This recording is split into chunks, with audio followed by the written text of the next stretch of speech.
day, Senior High Icons. Welcome to ICI AP My E-Class.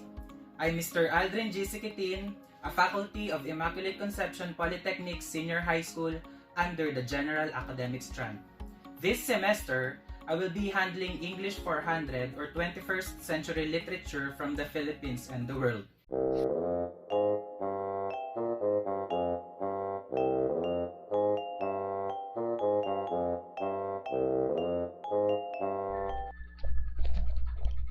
Okay, so the second part of our discussion is about Textula. So these are all examples of Textula. So hindi po sila magkaka-connect. So I just put it in one slide so that mas mabilis natin siyang makita or mabasa. Ayan. So the first one, let me read the poem or the piece to you. Anong pinagmamalaki mo bilang Pilipino? Musikang Pilipino, pinagmamalaki ko, laganap na talento, kanta't sayaw ng gusto. Pagkain na kay sarap, parating hinahanap, sinigang aking langhap, adobong sinusulyap. Pintor na dalubhasa sa Pilipinas makikita, Amorsolo, Cabrera, Luna at marami pa. So, basically yung poem or yung poem or yung tula is a reply to the question sent by the other person. So it was sent, or the question was being answered in a form of a poem or sa form ng tula. Ayan. And then next we have a chat. Ayan. And so again, I will going to read it. Luzon, Visayas, Mindanao ay ang dilaw na bituin. Ang walong sinag ng araw ay ang mga lalawigan. Sa ibabaw ng watawat ay ang kinulayang pula, pula ang kulay ng tapang, tapang na kayang maglaban. Nang ibabaw ang asul para sa kapayapaan, para sa katotohanan, para sa kaligayahan. So again, hindi po siya connected, but somehow you're going to notice that these poems somehow showcases nationalism and patriotism. And then next we have, ang laging nakikita ay tumutulong mga luha. Naghihintay sumigaw ang aking pusong ligaw. Matapang at malaya, sabi sa akin ni ina, ito ay aking ilaw, tulak para gumalaw. Nahanap ang ligaya sa pagiging malaya. Ang pag-asa'y lumitaw at takot ay natunaw. So, if you will notice, yung third nating poem ay hindi na siya connected or somehow hindi na siya naglalaman or it doesn't contain the same message or topic na meron yung first two poems. So, meaning, si Textula po, hindi lang siya about sa pagiging patriotic or nationalist or nationalistic. Hindi lang siya about sa buhay, hindi lang siya about sa love. It may tackle, it may contain different types of messages. Okay? So, when we say Textula or Textula, it is a group of words that uses mobile gadgets. So basically, you're going to use your phone, going to use your tablet, iPad, iPod, so on and so forth. So Textula is also more like a tanaga if you will observe the structure of this kind of literature. So it is consist of 4 lines with 7 syllables each line, and every ending of lines has a rhyme word. So that's the characteristic of a textula. So the term textula is a blend of English word text and the Filipino word tula. In short, text poem. It is a poem written in a text form. So, ang madali lang siyang i-characterize. Isa lang siyang tula na in a text form. So, usually, it consists of one, two, or more stanzas and sent as a direct communication or message to a person close to the sender. So, yun yung characteristic description ni Textula. So, we have here our example. So, it is entitled Isang Tula Para Sa Iyo. Basic, maybe that's the title. So, bayang kinagisnan ko, minamahal kong tunay, nakatatak sa puso hanggang ako'y mamatay. Ang aking kayamanan, ang kagandahang asal, pagiging makabayan ating pinapairal. Tila siyang ina ko, iniibig kong wagas, nag-iisa sa mundo ang bansang Pilipinas. Ayan, so let's try to look for the rhyme scheme or if there is a rhyme scheme used in the text. Ayan. So, in identifying the rhyme scheme, you're going to label the end word or the last word of the line. And so, you're going to use letters to label those words. And so, basically, the first line will be labeled as A since this will be the basis uh, for the next or for the succeeding lines. Ayan. So, we have A for the ko. Ayan. So, since yung second line, hindi yung word na tunay ay hindi katugma ng word na ko, we're going to label it as B. Ayan. So, we have A, B. Puso is katugma ni ko. So, we're going to label it as A. And then, mamatay ay katugma ng tunay. So, we're going to label it as B. So, we have the rhyme scheme A, B, A, B. And so, later on, you will notice, I will be giving you examples of rhyme scheme. And then, for the following lines, yung first line ng second stanza, since hindi niya katugma yung mga nasa unang stanza, we're going to label it as C, and then the word asal as D, makabayan as C since katugma siya ni kayamanan, and then pinapairal is D since katugma siya ni asal. So, ganun po yung label or pag-identify ng rhyme scheme. And then, another example. So, babalik pa ba ang dati? Kada araw merong bati. Magkausap hanggang gabi, kailan nawala ang dati. Pwedeng ikaw, baka ako. Dating ginto, naging bato. Ayos lang sa akin, sa'yo, mahirap nga ang magbago. So, if you're going to identify the rhyme scheme of this poem, it is a basic rhyme scheme or AAAA. So, A for the first stanza, A for the first line, A for the second, third, and fourth, and then B for the second stanza, first to fourth line. So, yun po yung rhyme scheme na ginamit ni poem number 2. And then, next, ayan. So, since Textula embodies the characteristic of a tanaga, so these are the rhyme schemes that you may use in writing your own Textula. So, basic rhyme scheme, I have mentioned it a while ago. It uses the AAAA label. And then the second one, we have enclosed or ABBA rhyme scheme. In Filipino, it is called inipit since yung first and fourth line yung or yung outer lines natin, which are the first and fourth line, ay magkatugma, and then magkatugma yung nandun sa ating inner part, which is the second and third lines. And then next, or the third rhyme scheme is the alternate rhyme scheme or ABAB, salitan in Filipino.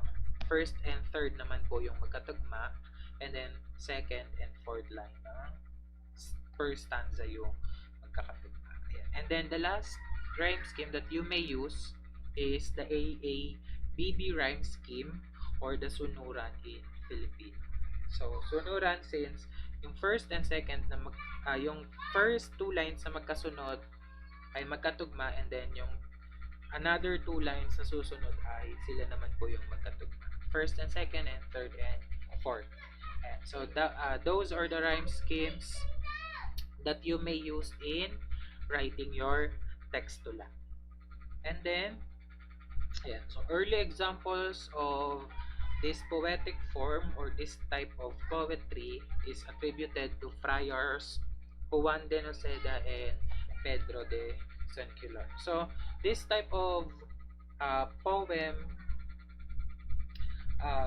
emerged not that long ago. So, hindi siya ganun katanda or hindi pa siya ganun katagal since recently lang naman tayo nagkaroon ng mga gadgets like phones and then tablets. Ayan. So, recently lang din naman siya naging popular.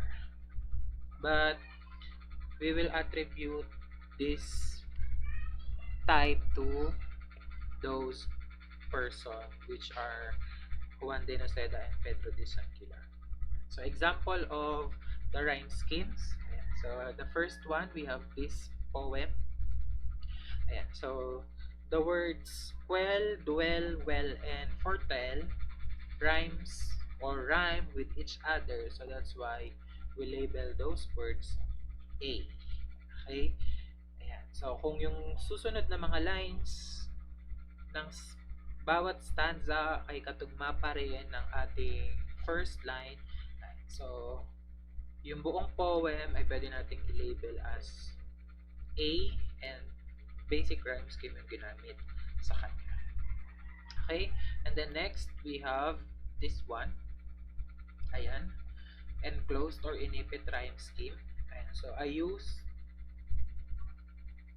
ovals to indicate the words in the first and fourth line, and I use box or rectangular shapes to mark the words, the last words in the second and third stanzas. So the last words of the first and fourth stanzas or verses, I mean, rhyme with each other. We have years and tears, so we're going to label it as A, and then the words dress and mess of the second and third stanza rhyme with each other, so we're going to label it as B.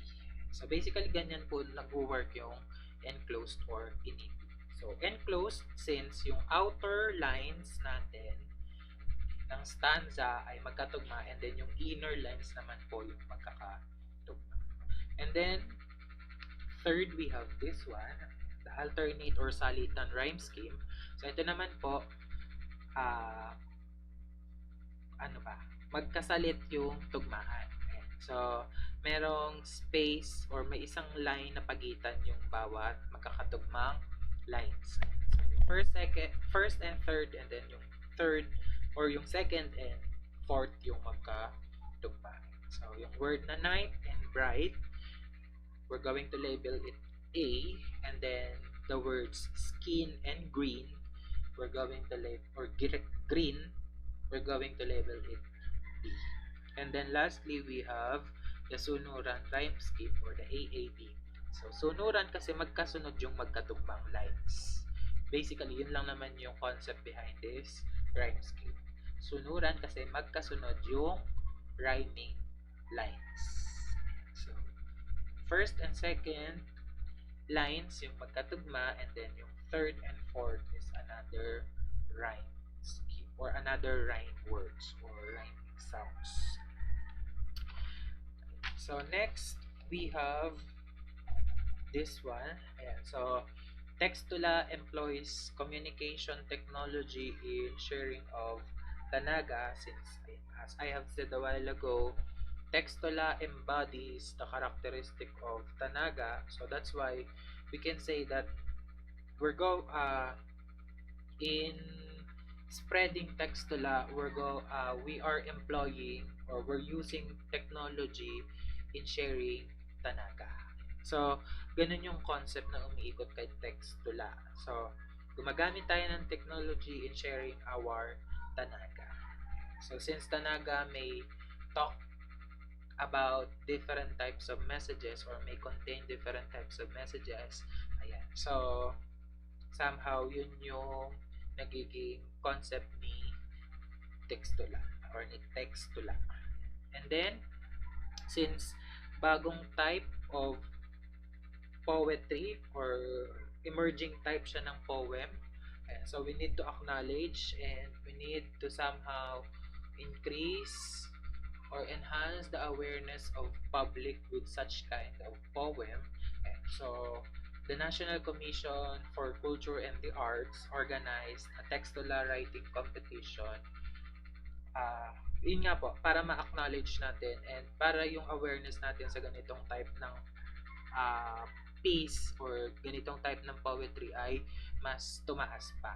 So, this competition is part of the celebration of National Arts Month and the International Arts Festival. So, yun yung isang way para mas ma-acknowledge natin yung beauty ng ganitong type ng literature. Okay? Ayan. So, another example of textula, siguro ito yung reply or ito yung reply dun sa message ng ating boy kanina. Ayan. So, this piece doesn't follow any given rhyme scheme kanina. Ayan. So, hindi po siya sumunod dun sa mga binigay nating rhyme scheme.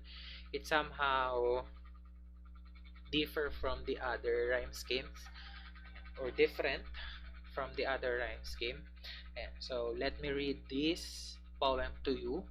So, but when but again, but one day when again, but one day we will meet somewhere around the street.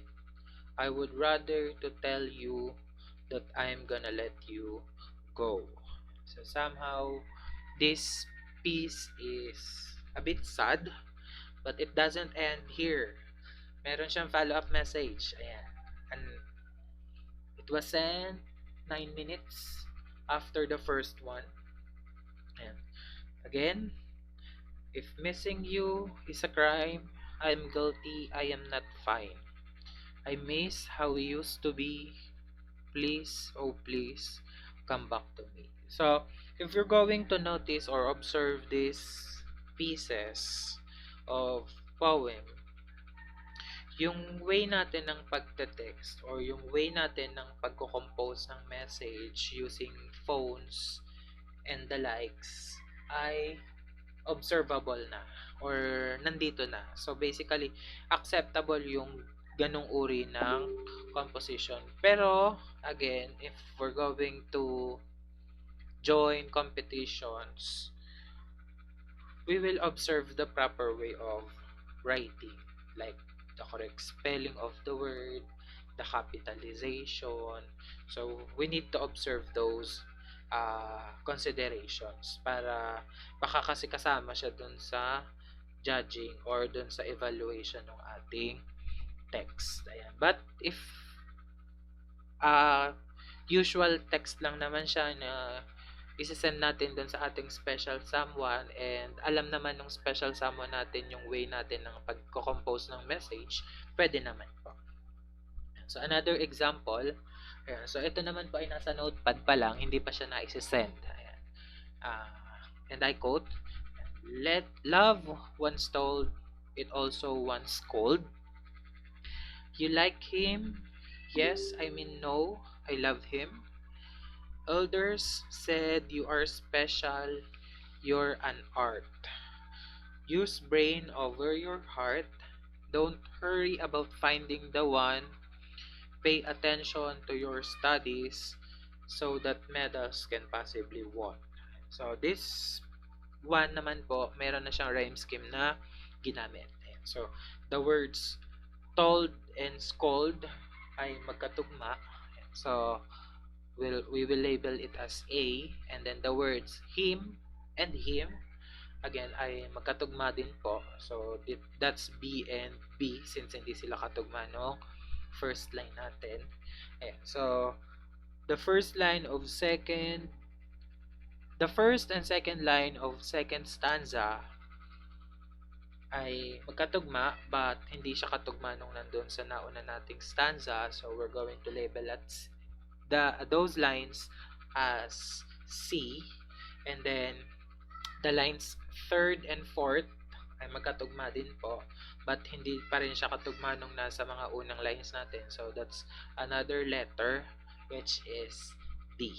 So the rhyme scheme used in this poem is the Sunuran rhyme scheme or AABB. Okay? Ayan. So that's the characteristic and basic description of Textula. Hindi po siya ganong kahirap gawin since rhyme scheme lang naman po yung kailangan nating sundin. And basically, the number of lines per stanza. But the number of syllables, hindi naman po siya ganong kahigpit. Okay? Yung lines po natin, pwede siyang sumobra ng 7. Pwede naman din po siyang hindi umabot ng 7. Basta make sure lang po to follow the number of lines per stanza, and you may use rhyme scheme in composing your textula. And syempre po, hindi natin siya matatawag na textula kundi po na tayo gumamit ng communication technologies like phones, iPad, tablet, computer, or your personal computer, your laptop, and so on and so forth. So, para matawag natin siyang textula, it must be sent in a form of a message. So, pwede siyang email, pwede siyang i-send natin through Facebook Messenger or a direct message on Instagram or Twitter. Basta kailangan po natin siyang masend, and we need to employ or use communication technologies. Okay, so under Textula, we will be analyzing two short poems or two short textulas. Okay, the first one was written by Attila Roma. So hindi ko na po in-include yung background ng ating authors since we may not or we may analyze the text without those information. So the text was originally written in Filipino and entitled Politico. Okay, so here's the text. Ay, walang kapagurang pagasab at pagdaldal, labis pang tumakaw ang baboy sa labangan. And it was translated into English, which is a direct translation of the poem. So it was entitled Politician, as the title in Filipino is Politico, and again, translated directly. So there's no end to its eating and talking. It is even becoming greedier that pig in the trough. Okay, so the questions that you need to answer for this text are the following. So first, paano inilarawan ng isang politiko? Ayan, so there's a comparison or a description of a politician in the text. So you just need to write it on your activity sheet. Ayan, so the question is in Filipino, so you may answer in Filipino. But if you are confident enough to answer in English, I will also accept your activity in English. Ayan. And then the second question, saan inihalin tulad ang isang politiko? So in what what concept, yung comparison, saan nga ba siya kinumpare, and then are you or do you agree in that comparison? Kung yes, bakit? Kung no, bakit hindi? Okay, so you just need to justify your answer. So if you agree on the comparison made by the writer, why? If yes, why? If no, why not? Ayan. So that's the first part of this of your activity. And then the second text was written by Adel Enriquez. Again, uh, this is written in Filipino, and it has no title. So I will read the text. Isang payapang araw, kalaro'y hinahanap. May batang nakadungaw, sirang manikay yakap. Tanging bilin ni inay, siya ay wag lapitan, sapagkat di kapantay, iba ang kinagisnan. Kagyat na nangangatal sa tukso ay tampulan, kakaiba ang asal, kaya't tinatawanan. Ngunit kung iinuhin, siya'y kaibigang tunay. Matay malabituin, ngiti ay laging alay. Sarili hinahanap, wala sa alapaap. Bingi sa mga huni, wag sanang mahuli. Sarili nilulunod sa alon ng memorya. Lalanginan ng puntod, ngunit ako'y sa kanya. Kalakip ng tag-init ang mga di masambit, laguki ng serbesa para lamang sumaya. Hiling ko'y wag umalis, bakas ay iuukit. Salitay di dadaplis, alaalang uulit. So in this text analysis, you will just focus on the text. Okay? So hindi po kayo hindi natin kailangang i-base yung sagot natin sa buhay ng ating author. And then, hindi ko rin po ipapa-identify sa inyo kung ano yung rhyme scheme na ginamit doon sa text. But basically, if you will observe the rhyme scheme, or if you will try to look for the rhyme scheme used in the text, the rhyme schemes are the enclosed, no, the alternate rhyme scheme and then the sunuran rhyme scheme. So, yun po yung ginamit na rhyme scheme sa ating text or sa text number 2. Mostly alternate, and then meron Textula C and E used sunuran rhyme scheme. So, yun po yung rhyme scheme na ginamit. Ayan. And then, the questions that you need to answer are the following. The first one, ilarawan ang bata na tinutukoy sa tekstula. Ano ang nagiging hadlang sa kanila ng kalarong or ng kalaro na hinahanap or kalarong hinahanap. Ayan. So, you're going to base your answer on Textula B. Yung poem po natin ay may label B, C, D, and F. Textula A is the first one, which is the Politico. And then it's the second text starts with B or Textula B. And then next question, ano ang pakahulugan sa or ng bingi sa huni? So, base your answer on Textula C. And then, ano ang nais kalimutan ng taong nilulunod ang sarili sa alon ng memorya? So, this line or this concept is included or located at Textula D. Then next question, ano ang damdamin na tinutukoy sa Textula E?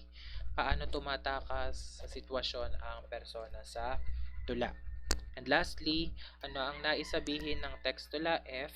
And magbigay ng isang sitwasyon sa buhay kung saan maaaring ihalin tulad ang nararamdaman or ang naramdaman ng persona sa naging damdamin mo sa iyong buhay. So, you're going to apply somehow the message of Textula F to your life or to your own life, or you're going to put yourselves in the shoe of our persona. So, yun yung ganun yung gagawin natin sa Textula F.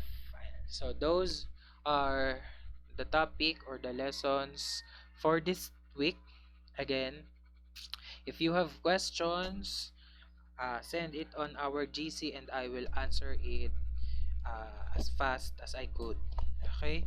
As what I have said on the previous week, and lagi naman pong ito yung ending ng aking discussion. Stay safe and have a great day ahead. Thank you.